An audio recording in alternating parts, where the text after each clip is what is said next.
I am Josie, the Mindful Cook, and this is the fifth in my series, Good Mood Foods, where I talk to you for a couple of minutes about some key ingredients. Today I'm going to talk to you about quinoa. You may have heard it pronounced quinoa or quinoa. There's a lot of varying opinions out there, but I'm going to stick with quinoa. So quinoa is a plant seed that originates from South America, and it is said to have been the staple food of the Incas. It's naturally gluten-free, so if you're a celiac or you're avoiding gluten, then this is a good alternative to grains. And it's also high in protein. So for those of you looking to avoid starchy carbohydrates, this is a nice alternative that keeps your blood sugar levels quite steady. It's a really tasty little grain. It's quite nutty in flavour and it's quite versatile, so you can use it in cold dishes like salads. There's a recipe for one of those on my website. It's particularly tasty.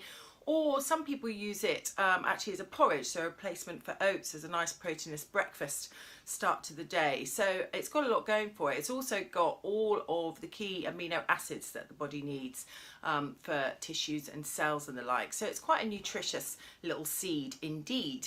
The common question that I get asked is how to cook it to avoid it getting, it can be quite slushy. The key to me is the ratio of seed to water. A lot of the recipes out there suggest that you should use a 2-to-1 ratio or even a 1.5-to-1 ratio of water liquid to seed. I personally go 1-to-1. So my process is that I wash it first in cold water really vigorously. I then pop it into a frying pan. I just let it steam off a little bit or toast a little bit. Keep it moving around, not for too long, just for about 5 minutes. And then I pop it, as I said, on a 1-to-1 ratio into some boiling water, lid on, boil it for 10 minutes. And then I turn the heat off, and in the same way as you do with rice, I just let it steam for perhaps 2 to 3 minutes. And that should come out as a really fluffy texture, you know, the little tails on the seeds that you see in those photos, and that's how you kind of achieve that. So give that a go.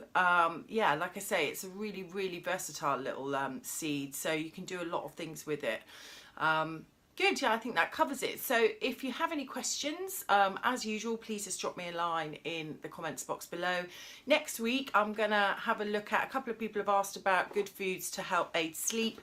And another question I've had is about vegetables that are good for digestion. So I'm gonna do one or the other of those next week. So meanwhile, have a fantastic bank holiday weekend. I hope the sun shines for you all. And I will speak to you next week. Bye.